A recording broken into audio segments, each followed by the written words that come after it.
একজন মেয়ে, তার নাম হলো শুভা, ঢাকাতে এসেছিল মায়ের ক্যান্সারের চিকিৎসা করানোর জন্য।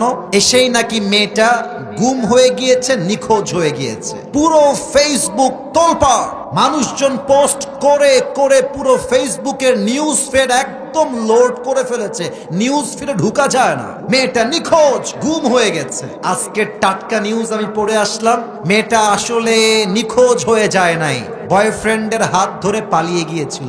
নাউজুবিল্লাহ পড়বেন না আপনারা সবাই?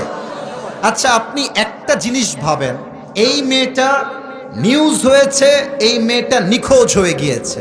আমরা সবাই ভালোবাসার থেকে, দায়িত্ব থেকে পোস্ট করেছি। আজকে কি বের হলো যে মেয়েটা তার বয়ফ্রেন্ডের হাত ধরে পালিয়ে গিয়েছে। এর দ্বারা আমাদের সমাজে ব্যাড ইফেক্ট কি পড়বে? আগামীতে একজন মেয়ে সত্যিকার অর্থেই গুম হয়ে যাবে, ধর্ষণের শিকার হয়ে, হত্যার শিকার হয়ে যাবে। বাংলাদেশের মানুষ ধোঁকাবাজির শিকার হওয়ার জন্য আগামীতে আর প্রতিবাদের ঝড় তুলবে না, ঠিক কিনা বলে? আর একটা জিনিস আমি আমার আব্বা জানদেরকে বলবো, আমার আব্বা জান, ও আব্বা জান, আপনার পায়ে আমার হাত। আপনার মেয়েটাকে আপনি স্কুলে একা পাঠাবেন না, একা পাঠাবেন না। ওর বয়স 7-এ পড়ে, 8-এ পড়ে, ওর বয়স সর্বোচ্চ কত হবে? 12, 11 বা 13 সর্বোচ্চ বললাম। এই মেয়েটা রাস্তায় যাবে, টিকটকার ছেলেরা একে ইমপ্রেস করার ট্রাই করবে। ছোট্ট মেয়ে তো, আবেগ একটু বেশি কাজ করবে। হতে পারে আপনার মেয়েটা অল্প বয়সে চরিত্রহীন হয়ে যেতে পারে, ঠিক কিনা বলে? আপনার মেয়ে স্কুলে যাবে, বাবা হিসেবে আপনি নিয়ে যাবেন, স্কুল থেকে আপনি নিজেই নিয়ে আসবেন। আপনার মেয়ে কলেজে পড়বে, আপনি নিজে নিয়ে যাবেন, নিজে নিয়ে আসবেন। নিজের মেয়ের দেখভাল করতে পারলে কোন মেয়ে বাংলাদেশে ধর্ষিত হবে না, যুবক ভাড়া, ঠিক কিনা বলে? আপনি দেখবেন রাস্তাঘাটে অনেক মেয়ে আছে, হাতে মোজা, পায়েও মোজা। আবার দেখবেন যে বোরকা পরে, কালো বোরকা এবং হিজাব নিকাব দিয়ে পুরো মুখটাই ঢাকা। No one can see her face except her eyes. চোখ ছাড়া মুখের কিছু দেখা যায় না। আর এত সুন্দর পর্দা, যুবক ভাইরা, দেখলেই মনে হবে यार ये लड़की तो अभी के अभी जन्नत से भाग के दुनिया में आई है। এত ভালো মেয়ে তো আমি জীবনেও দেখি নাই। এই মেয়েকেই দেখবা কুমিল্লার মেইন শহরে বোরকা পরছে, পার্কে গিয়ে বাদাম খাচ্ছে, আর বয়ফ্রেন্ডের সঙ্গে বোরকা পরেই ওপেনলি নষ্টামি করে বেড়াচ্ছে। কিন্তু দেখলে মনে হবে মাশাআল্লাহ, কনফার্ম জান্নাতি হ্যায়। কিন্তু প্রিয় ভাইরা, এদেরকে দেখলে মাথায় রাখবেন, বোরকা পরলে আসল দিনদার হওয়া যায় না। এদের উপরে ফিটফাট, ভেতরে পুরোটাই সদরঘাট, ঠিক কিনা বলে? তাহলে আমি বলছিলাম, আত্মা যার ভালো তার পুরো দেহটাই ভালো, আত্মা যার নষ্ট তার পুরো দেহটাই নষ্ট। এই আত্মা হলো মোট 3 প্রকার। কুমিল্লার দেবিদ্বারের ভাইরা, আমার 3টা আঙ্গুল দেখবেন, 1, 2, 3। বলেন সবাই কয়টা? তোমরা কথা কও আমার সাথে, বলেন সবাই কয়টা? 1 হলো সুস্থ, 1 হলো, 2 হলো অসুস্থ, 3 হলো মৃত। সুস্থ আত্মা কাকে বলে? যার অন্তরে শিরিক নাই, বেদাত নাই, অহংকার নাই, এটা হচ্ছে সুস্থ আত্মা। অসুস্থ আত্মা কাকে বলে? যেই আত্মার ভালো কাজ করতেও ভালো লাগে, খারাপ কাজ করতেও ভালো লাগে। এটার জন্য আমি একটা এক্সাম্পল দিব সবাইকে।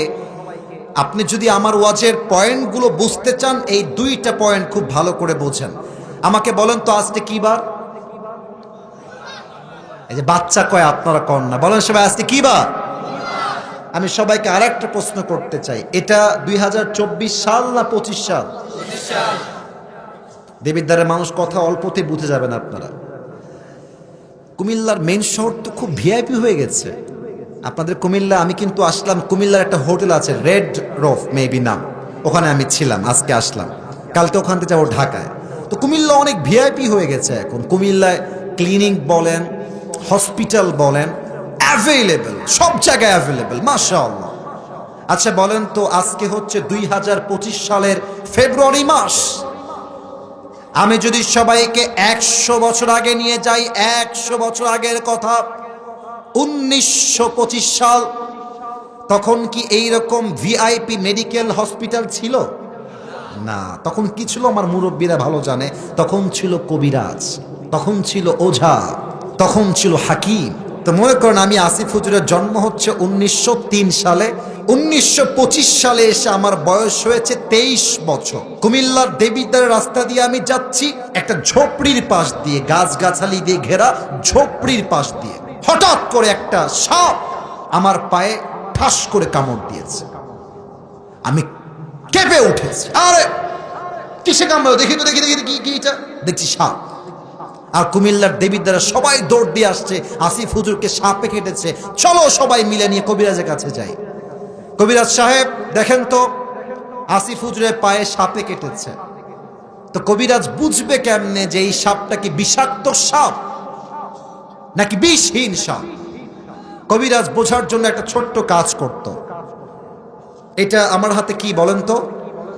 কাগজ। বলেন সবাই, এটার নাম কি? কবিরাজ সাহেব ছোট্ট একটা বাটি নিয়ে আসতো, বাটির একদিকে রাখতো মরিচের গুঁড়া, আর এক পাশে রাখতো লবণ।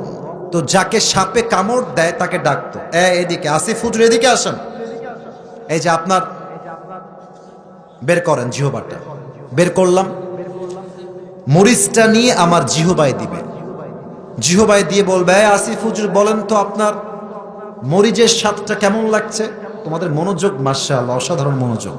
তা আমি যদি বলি স্যার মরিচের স্বাদ তো আমার কাছে কেমন যেন পাইনসা পাইনসা লাগে, তখন কবিরাজ বুঝে ফেলতেন যে এটা কোনো বিষহীন সাপ নয়, বরং বিষাক্ত সাপের ছোবল লেগেছে। কেমনে বুঝতেন?